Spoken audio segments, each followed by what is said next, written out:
하나님의 거룩한 사명 속에 살아가는 포토리교회 성도 여러분 안녕하십니까? 하나님께서 여러분의 삶 속에 함께 하셔서 삶을 통하여 그리스도를 증거하고 또한 그리스도의 사랑으로 인하여 주변이 행복하고 하늘을 향한 복된 소망 가운데 살아가는 축복이 가득하기를 주님의 이름으로 축원합니다. 우리는 지난 시간에 성경진리 13번째 시간에 여자의 남은 자손은 어떤 사람들이며 그 특징이 무엇인지를 살펴보았습니다. 여자의 남은 자손은 예수 그리스도를 말하고요.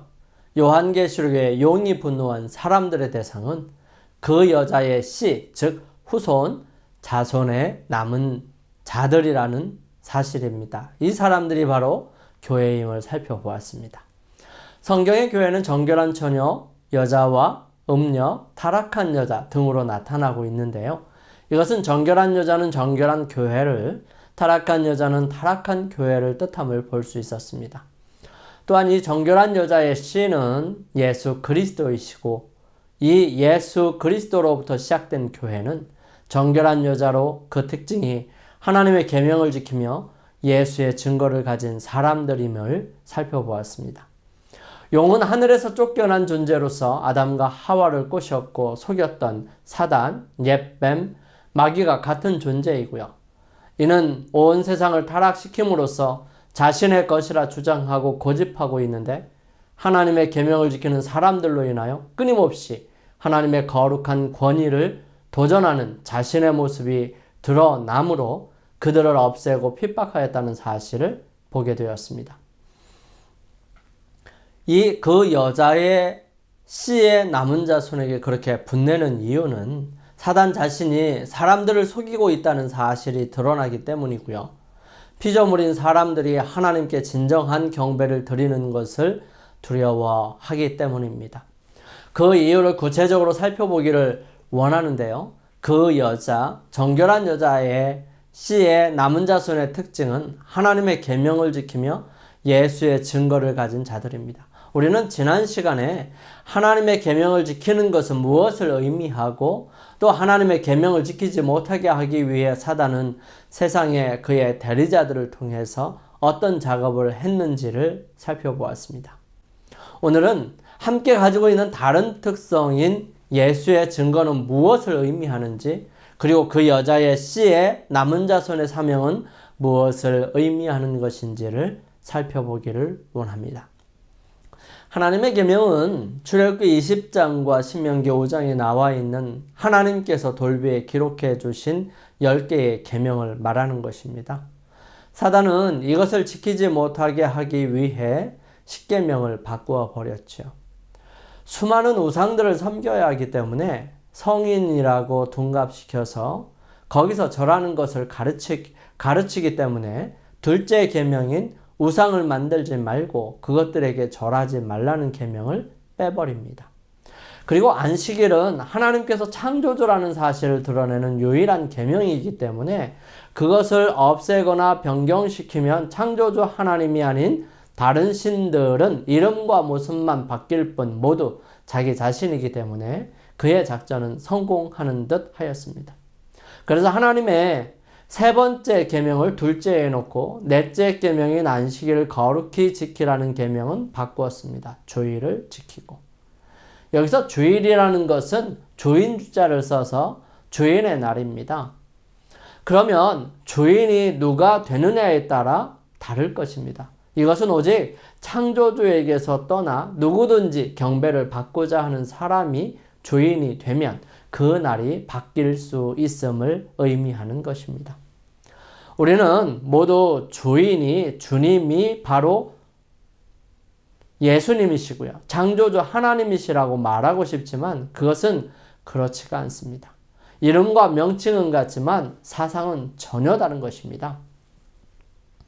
그래서 일요일은 성경에서 절대로 하나님을 섬기는 방식이 아니라는 사실입니다. 어떤 사람은 예수님께서 안식일을 지키라는 말이 성경에 없다고 말하면서 신약에서 안식일은 폐했다고 주장하는 사람들이 있습니다. 이것은 저희 아버지가 제게 너는 내 아들이다 라고 말한 적이 한 번도 없으니까 그 사람은 너의 아버지가 아니야 라고 말하는 사람과 같습니다. 그리고 사단은 둘째 계명을 없애버림으로 인하여 모자란 계명을 10번째 계명을 둘로 나누어 10개의 계명으로 맞추어 놓습니다. 그것을 교리 시간에 자신 있게 가르치지요. 교회에서 바꾸었다고 말이죠. 마치 교회의 권한이 10계명을 주신 하나님보다 더 높은 것처럼 말하는 것입니다. 누가 그런 권한을 교회에 주었습니까? 예수님께서 천국 열쇠를 주었지 천국의 법을 바꿔도 된다고 했나요? 그렇지 않아요. 용은 그렇게 하나님의 계명을 지키는 사람들을 싫어합니다. 마귀는 그렇게 하나님의 말씀을 듣는 사람들을 싫어하죠.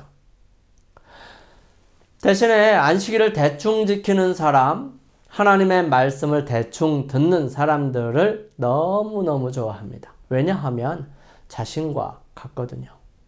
오류는 전부 틀려야만 오류라고 하는 것이 아니라 그 중에 하나라도 틀리면 그것을 오류라고 말하는 것입니다. 모든 계명을 지키다가 그 하나에 거치면 모두 범한 사람이 되지 않겠느냐고 야고보 장로는 분명하게 전해줍니다. 이제 우리는 그 다른 특징인 예수의 증거를 함께 살펴보겠습니다. 예수의 증거, 그것은 무엇을 의미할까요? 예수의 증거를 가진 사람들을 증인이라 부릅니다. 오직 성령이 너희에게 임하시면 너희가 권능을 받고 예루살렘과 온 유대와 사마리아와 땅끝까지 이르러 내 증인이 되리라 하시니라. 우리가 잘 아는 말씀이시죠? 우리의 삶에 있어서 오직 예수 그리스도를 우리의 가슴 속에 모시고 살아가게 될 때, 그리고 우리를 인도하시는 성령께 우리 자신을 내놓게 될 때 우리는 그분의 증인이 될 수 있는 것입니다. 사도행전은 예수를 증거하는 사람들을 제자라고 불렀습니다. 항상 우리와 함께 다니던 사람들 중에 하나를 세워 우리로 더불어 예수의 부활하심을 증거할 사람이 되게 하여야 하리라 하거늘.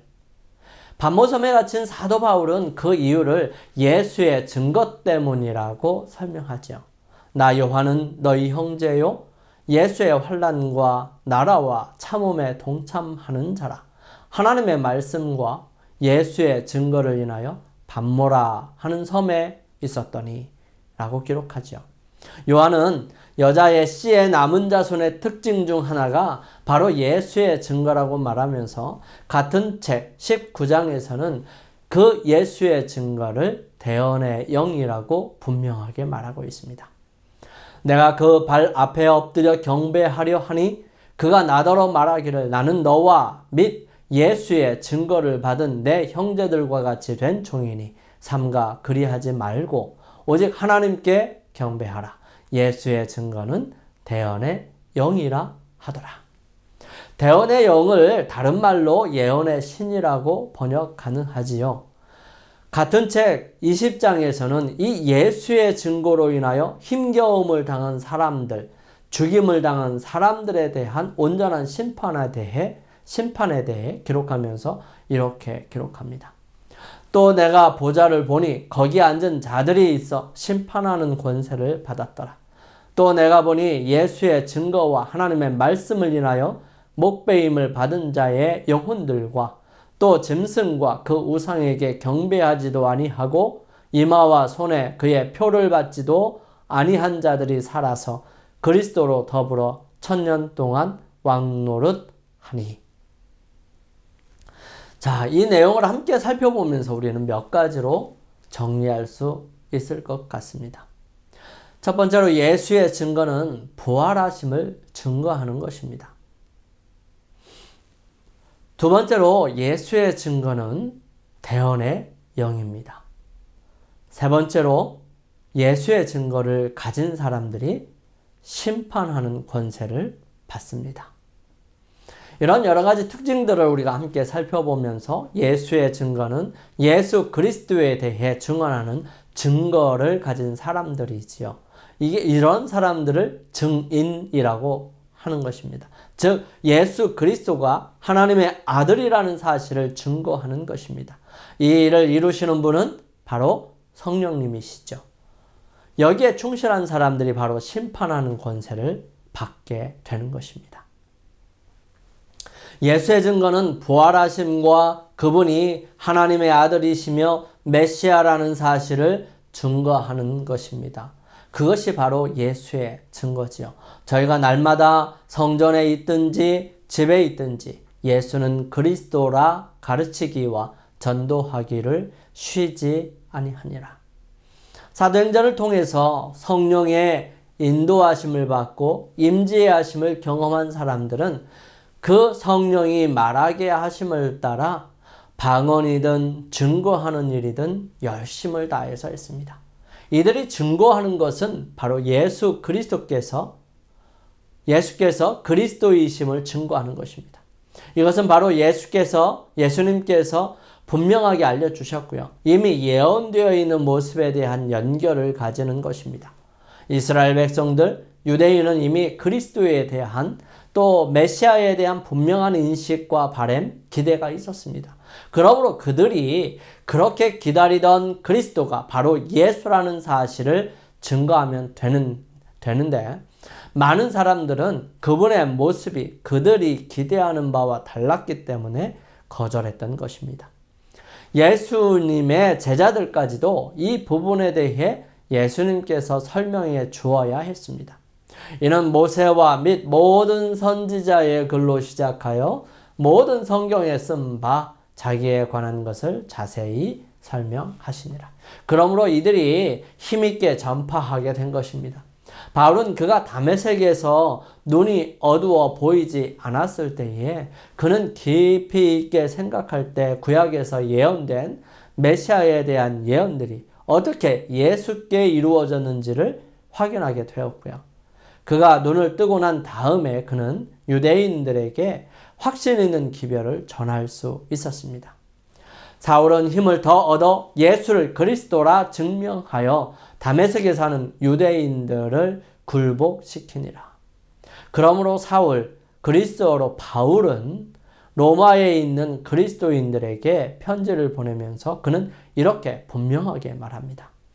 내가 만일 내 입으로 예수를 주로 시인하며 또 하나님께서 그를 죽은 자 가운데서 살리신 것을 내 마음에 믿으면 구원을 얻으리니 사람이 마음으로 믿어 의에 이르고 입으로 시인하여 구원에 이르느니라. 두 번째로 예수의 증거는 대언의 영입니다. 베드로가 이 말할 때 성령이 말씀 듣는 모든 사람에게 내려오시니 이방인 중에 고넬료라고 하는 이탈리아 백부장이 있었습니다. 그는 유대 땅의 총독과 함께 그를 보호하고 치안을 위해 로마로부터 파견된 사람이었습니다.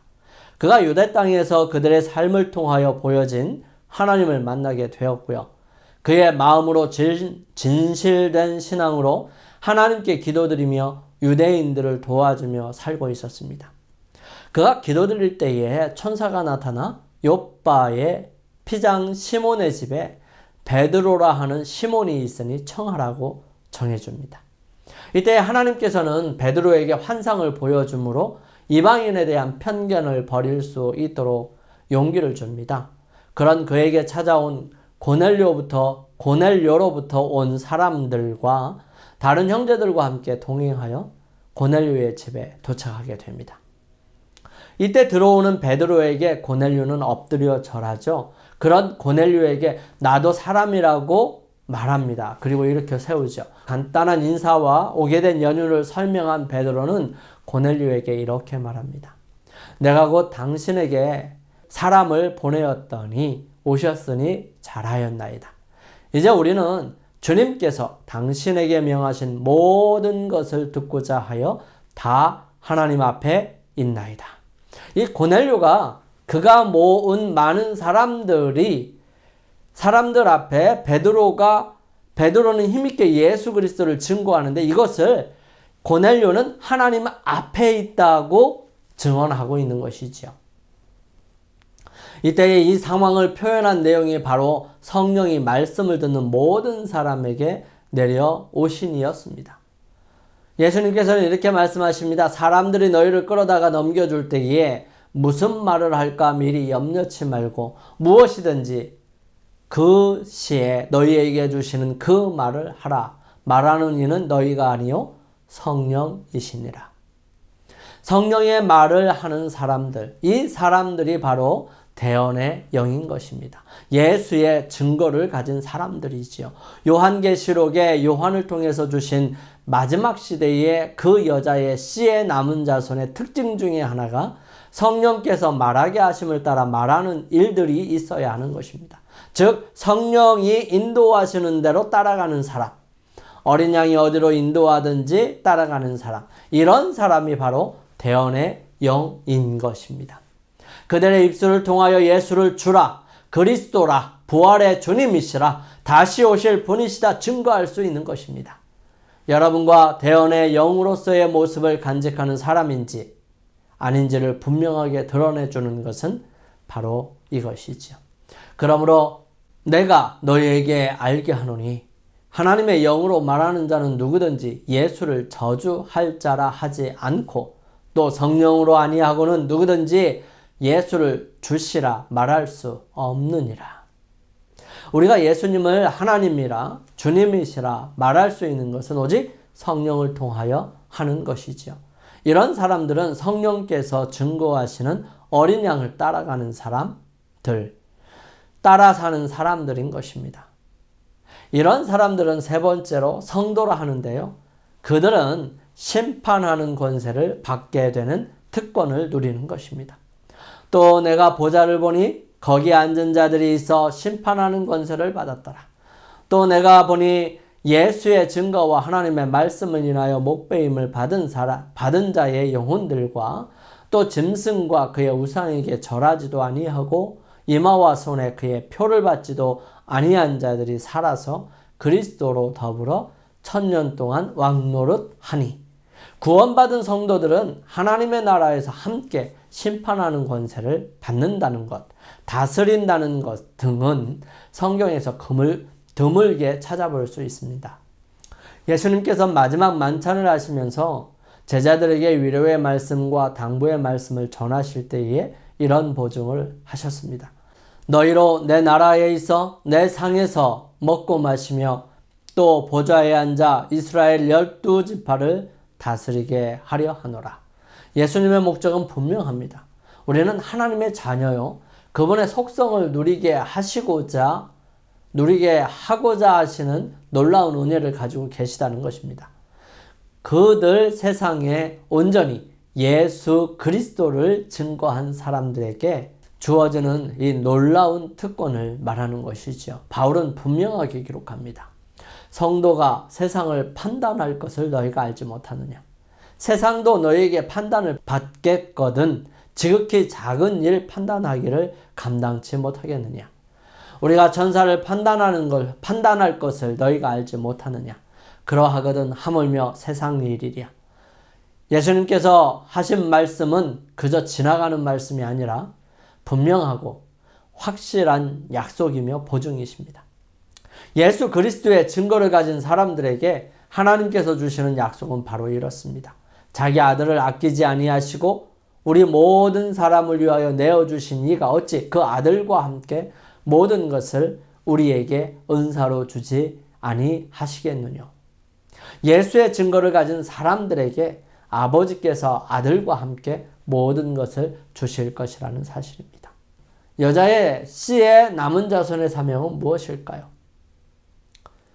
나의 달려갈 길과 주 예수께 받은 사명 곧 하나님의 은혜에 의해 복음 증거하는 일을 마치려 하면은 나의 생명을 조금도 귀한 것으로 여기지 아니하노라. 이것은 바울이 로마로 가려 하면서 고백한 내용입니다. 우리는 저마다 세상에 태어난 목적이 있고요. 저마다 살아갈 이유를 가지고 살아갑니다. 바울은 그의 사명을 이렇게 진술하시오. 하나님의 은혜에 의해 복음 증거하는 일, 이것이 그의 사명이요. 그것을 위해 목숨도 귀한 것으로 여기지 않을 만큼 소중하게 여기는 것입니다. 이 복음을 바울은 로마서에서 이렇게 설명합니다. 복음에는 하나님의 의가 나타나서 믿음으로 믿음에 이르게 하나니 기록된 바 오직 의인은 믿음으로 말미암아 살리라 함과 같으니라.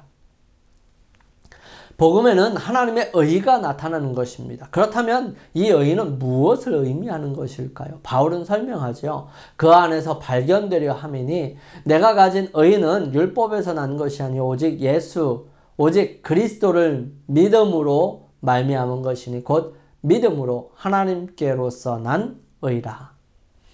즉 하나님의 의는 바로 예수 그리스도를 믿음으로 오는 것입니다. 그리스도 없이는 결코 하나님의 의가 존재할 수 없는 것이죠. 사도 요한은 그 부분을 좀 더 분명하게 설명하기를 원합니다.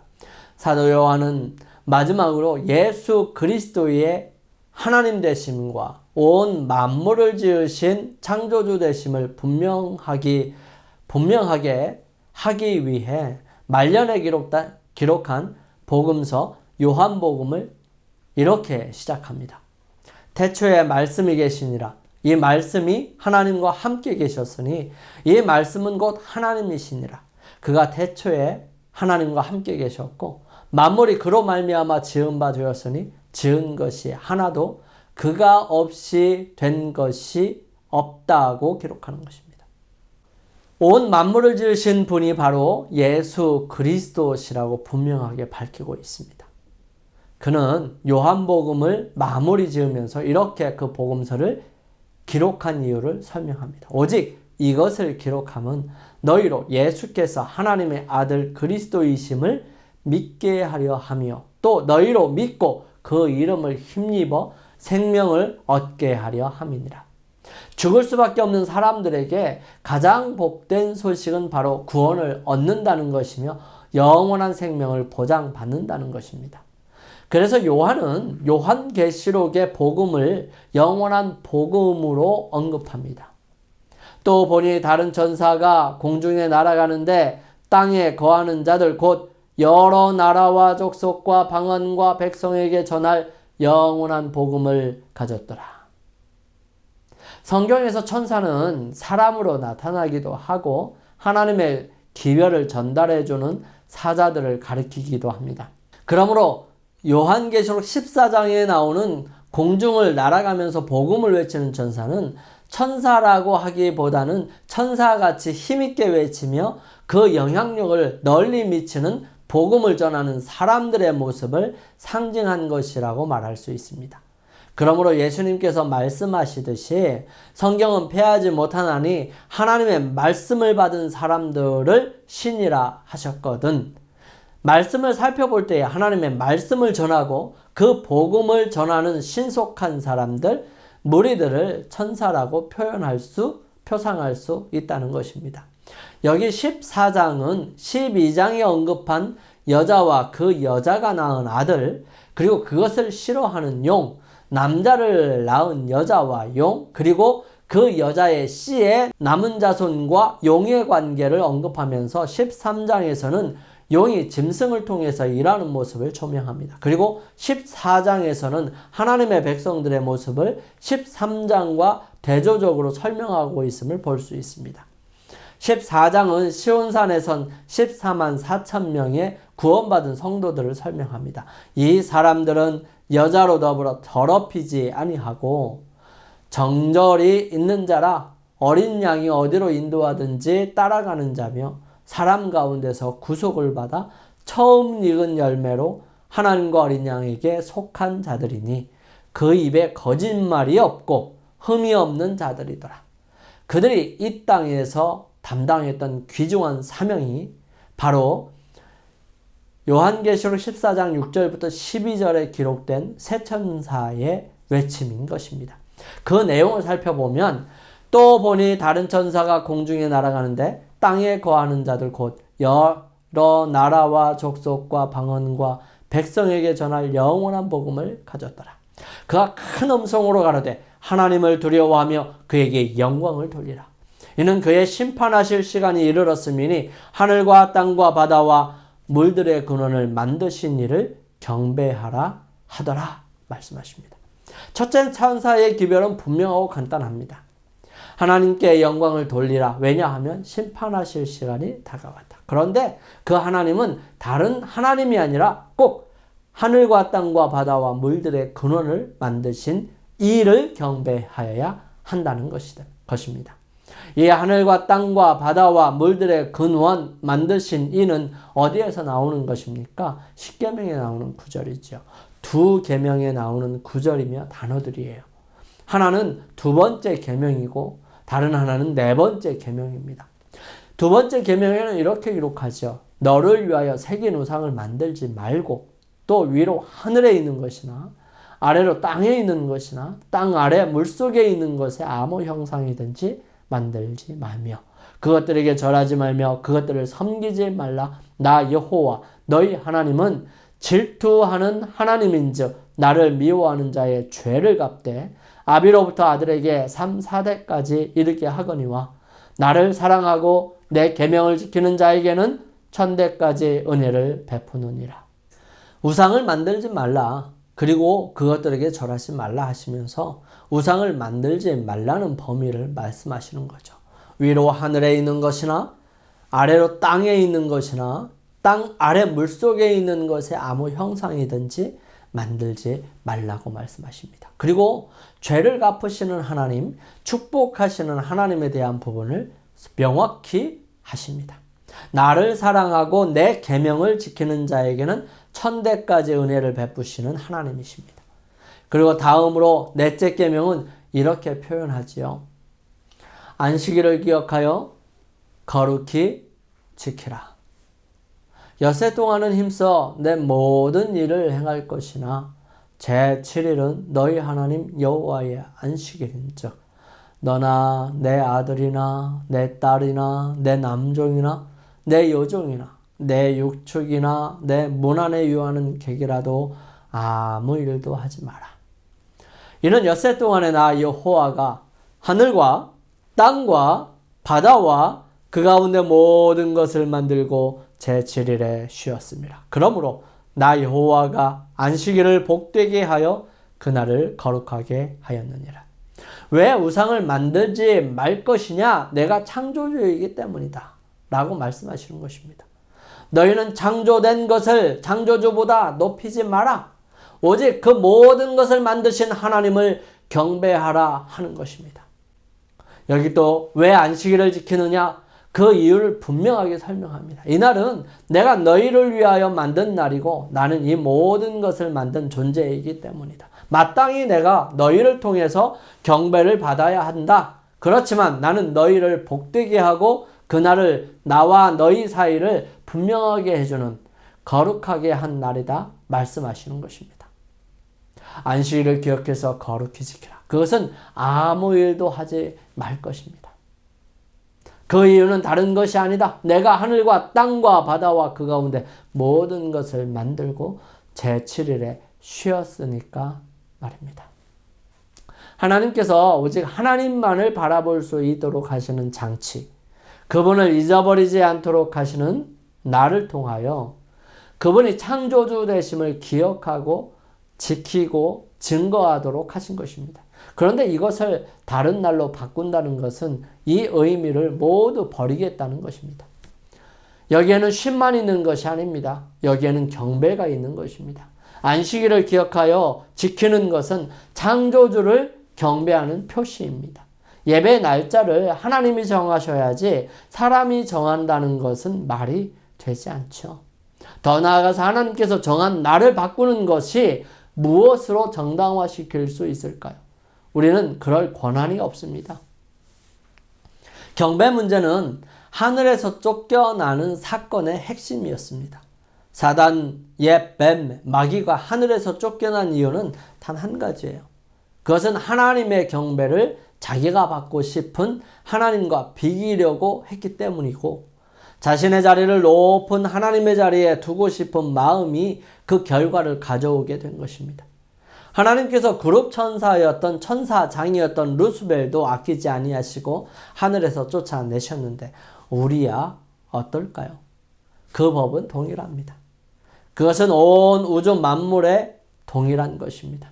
그러므로 우리가 하나님께 대한 충성, 즉 이 날 일하지 않아도 사는 전적으로 창조주 하나님을 믿는 믿음으로 충성하는 표, 오직 하나님께만 경배드리는 일, 이것이 회복되어야 한다는 것입니다. 왜냐하면 심판이 가까웠기 때문이죠. 두 번째 천사는 이렇게 외칩니다. 또 다른 천사 곧 둘째가 그 뒤를 따라 말하되 무너졌도다 무너졌도다 큰 성 바벨론이요 모든 나라를 그 음행으로 인하여 진노의 포도주로 먹이던 자로다 하더라. 바벨론에서 나오라는 것입니다. 바벨론이 무너졌다는 것입니다. 바벨론의 모습은 모든 나라를 그 음행으로 인하여 진노의 포도주로 먹이던 자입니다. 성경에서 음행은 무엇을 말하는 것일까요? 바로 우상숭배였습니다. 하나님 외에 다른 신을 섬기는 것입니다. 하나님 외에 다른 신에게 마음을 두는 것이지요. 그것이 음행입니다. 아들을 믿는 자는 영생이 있고 아들을 순종치 아니하는 자는 영생을 보지 못하고 도리어 하나님의 진노가 그 위에 머물러 있느니라 말씀하십니다. 즉 진노의 포도주는 아들을 순종치 않는 것을 말하는 것입니다. 하나님의 아들을 거역하는 하나님의 아들과 아버지는 하나이기 때문에 하나님을 거역하는 순종치 아니하는 것을 먹었던 것입니다. 바벨론의 일은 하나님을 순종치 못하게 하는 것을 행하게 한 것입니다. 그래서 많은 나라들로 하여금 하나님을 잘못 가르쳐 놨어요. 하나님을 온전하게 이해하지 못하도록 해놨다는 것입니다.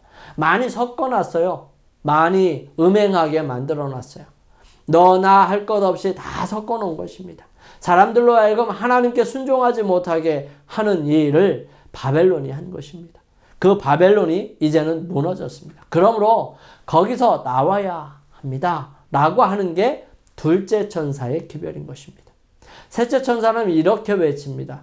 또 다른 천사고 셋째가 그 뒤를 따라 큰 음성으로 가로되 만일 누구든지 짐승과 그의 우상에게 경배하고 이마에나 손에 표를 받으면 그도 하나님의 진노의 포도주를 마시리니 그 진노의 잔에 섞인 것이 없이 부은 포도주라. 거룩한 천사들 앞과 어린 양 앞에서 불과 유황으로 고난을 받으리니 그 고난의 연기가 세세토록 올라가리로다. 짐승과 그 우상에게 경배하고 그 이름의 표를 받는 자는 누구든지 밤낮 쉼을 얻지 못하리라 하더라. 성도들의 인내가 여기 있나니 저희는 하나님의 계명과 예수 믿음을 지키는 자니라 말씀하십니다. 여기에 나오는 짐승과 그 우상에게 경배하고 이마에나 손에 표를 받는 것, 이것이 요한계시록 13장에 나오는 것입니다. 이것은 용이 짐승을 통하여 하는 일들이에요. 또 다른 짐승이 바다에서 나오는 짐승에게 경배하게 만들죠. 여기에 이런 사람들에게도 하나님의 진노의 포도주를 마시게 될 것입니다. 그것은 거룩한 천사들 앞과 어린 양 앞에서 불과 유황으로 고난을 받는 것입니다. 그리고 쉼을 얻지 못하죠. 그렇지만 성도들은 참고 견디는데 그 성도들은 하나님의 계명과 예수의 믿음을 지키는 자들입니다. 모든 것이 막히고 모든 것이 제재를 당하고 짐승을 경배하도록 강요당하고 그 증거로 손에나 이마에 표를 받도록 요구하는 것을 뿌리치고 오직 하나님께만 창조주께만 경배하겠다고 하는 사람들이 바로 성도인 것입니다. 사랑하는 성도 여러분, 우리는 2시간에 걸쳐서 그 여자의 씨의 남은 자손의 특징과 모습, 그 사명들을 함께 살펴보았습니다. 그 여자의 씨의 남은 자손은 예수 그리스도를 통하여 시작된 교회이고요. 그 여자라고 지칭하는 것을 보면 많은 여자들 중에서도 특별한 교회이고 그 교회 중에서도 남은 자손이 있다는 사실을 살펴보았습니다. 이 남은 자손의 특징은 2가지인데 하나님의 계명을 지키며 예수의 증거를 가진 사람들입니다. 하나님의 계명은 하나님에 대한 분명한 정의가 들어있는 십계명을 말하며 예수의 증거는 성령을 통하여 증거하시는 예수님께 순종하는 것을 말하는 것입니다. 그러므로 그렇게 생겨진 백성들은 요한계시록 14장에 나오는 어린 양이 어디로 인도하든지 따라가는 자며 그 입에 거짓이 없는 정결한 자라는 사실입니다.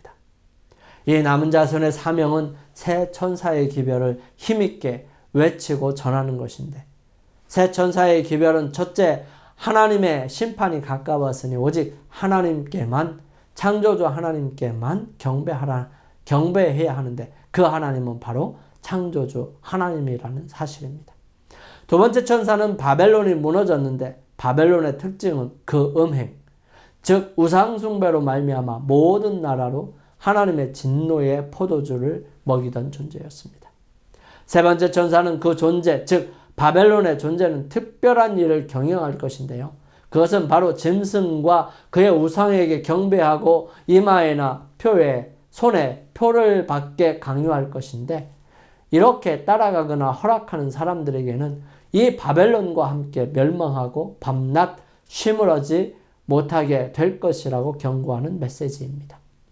오늘 우리 함께 우리의 삶이 예수 그리스도를 통하여 믿음으로 하나님의 의를 받고 하나님의 계명을 지키며 예수 그리스도의 말씀에 순종하여 성령을 통하여 그 증거를 얻고 힘있게 새 천사의 기별의 경고를 온 세상에 전하기를 결심하면서 머리를 숙이시겠습니다.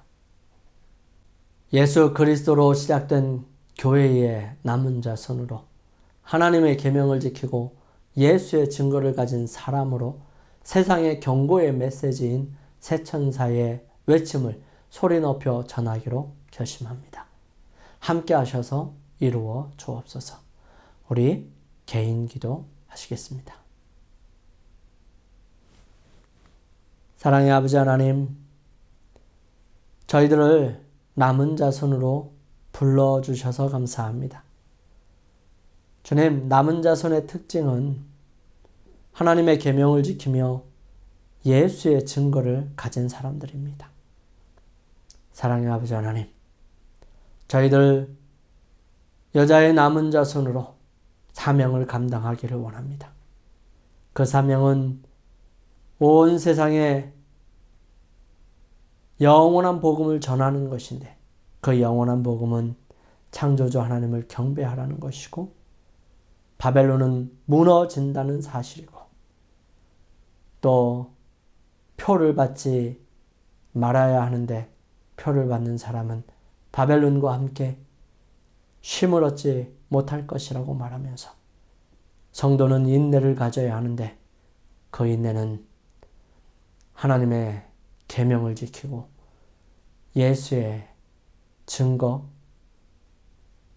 대언의 영을 가진 사람들임을 바라보게 해주셨습니다. 주님, 저희들 그러한 남은 자손이 되게 하여 주셔서 세상에 주님을 증거하는데 사도 바울처럼 목숨도 아끼지 아니하는 그런 사람들이 되게 역사하여 주옵소서. 저희들을 사랑하시는 우리 주님 예수 그리스도의 이름으로 이 모든 것들을 위하여 간절히 기도드립니다. 아멘.